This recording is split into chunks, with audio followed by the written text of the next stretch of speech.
Le développement économique et social constitue un enjeu majeur pour le Burkina Faso dans ce contexte sécuritaire où l'entrepreneuriat est un levier essentiel pour la croissance inclusive et la réduction du chômage. Pour apporter une réponse adéquate à cette situation, le gouvernement burkinabé, à travers le Fonds burkinabé de développement économique et social FBDS, a mis en place des mécanismes de financement pour appuyer les initiatives locales. Le guichet de résilience et de relance économique dénommé TELBA a été lancé au cours de l'année 2024. Une initiative pour booster l'économie face aux difficultés d'accès au financement par les personnes impactées par les actes terroristes. C'est dans ce sens qu'une cérémonie a été organisée le mardi 25 février 2025 en vue de remettre officiellement les chèques aux bénéficiaires de financement du guichet TELBA. Ce guichet a été mis en place pour accompagner donc les personnes déplacées internes et leurs hôtes, toutes les personnes vulnérables, afin de faire en sorte que ces personnes puissent assumer leur résilience dans les meilleures conditions. Nous avons mis en place ce guichet pour pouvoir financer un certain nombre d'activités des personnes déplacées internes, notamment dans le domaine du commerce, dans le domaine de l'artisanat, dans le domaine de l'agriculture.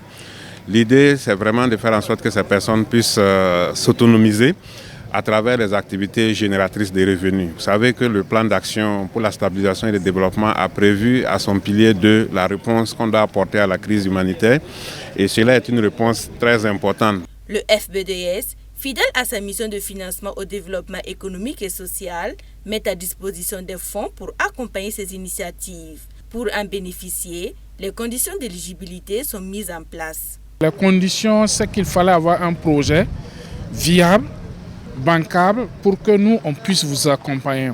Pour ce qui est de la subvention, nous avons souhaité aussi aller avec des femmes qui ont une certaine vulnérabilité, notamment des femmes qui ont des tout petits enfants, qui ne peuvent pas aller dans les activités marchandes.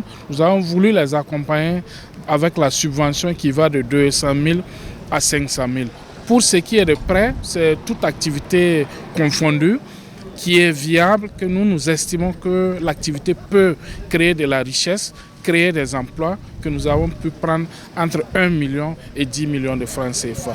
En plus des conditions d'accès au financement, des éclaircissements sont apportés sur les modalités de remboursement. Chaque étape du processus est détaillée afin de garantir une meilleure compréhension par les bénéficiaires. Le processus de remboursement, c'est comme habituel. Généralement, ce sont des mensualités ou des trimestrialités ou des semestralités. Nous avons prévu en fonction des activités. Les gens vont rembourser, mais nous leur accordons des différés. Ça veut dire une période de grâce où ces personnes pourront mener leurs activités tranquillement sans pression de remboursement et après les traites vont commencer à tomber sur une période d'1 an à 2 ou 3 ans.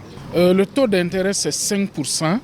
Et en cas de difficulté, vous savez que l'objectif du fonds, c'est d'accompagner les Burkinabés. Donc nous allons échanger, comprendre le problème qui se pose et trouver des modalités pour faciliter le recouvrement des ressources que nous mettons à leur disposition. Ce soutien financier représente bien plus qu'une aide, c'est une lueur d'espoir pour de nombreux entrepreneurs.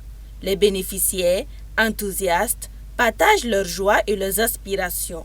Notre projet concrètement c'est la production des races locales, oui, les produits et puis la commercialisation. Ce fois-là on va améliorer notre travail. La production des races locales, nous sommes très contents. En tout cas, on remercie le ministère de l'économie et des finances et le directeur de projet TELBA ainsi que toute l'équipe qui ont travaillé afin qu'on puisse gagner ce financement. Au début, on travaillait avec nos propres fonds et cela depuis notre arrivée ici à Kaya, il y a maintenant 4 ans. Nous produisons du soumbala, de la farine infantile et de l'huile d'arachide. Ce fonds vient vraiment nous ravir le cœur et nous galvaniser à produire encore plus. Nous sommes heureuses. S'il plaît à Dieu, à leur prochaine visite, les initiateurs de ce projet ne seront pas déçus du résultat. Ce sont plus de 600 millions qui ont été alloués aux bénéficiaires du guichet TELBA pour la réalisation de leurs activités génératrices de revenus. Cette première phase a concerné les régions du centre-nord, du nord et de l'est, Avec 151 projets retenus dans les domaines du commerce, de l'artisanat, de la production agro-silvopastorale et de la transformation agroalimentaire. Cette remise de chèques par le FBDS à Kaya vient confirmer une fois de plus l'engagement des premières autorités en faveur du développement économique et social. En soutenant l'entrepreneuriat, elle participe activement à la construction d'un tissu économique solide et durable, vecteur de prospérité pour le Burkina Faso.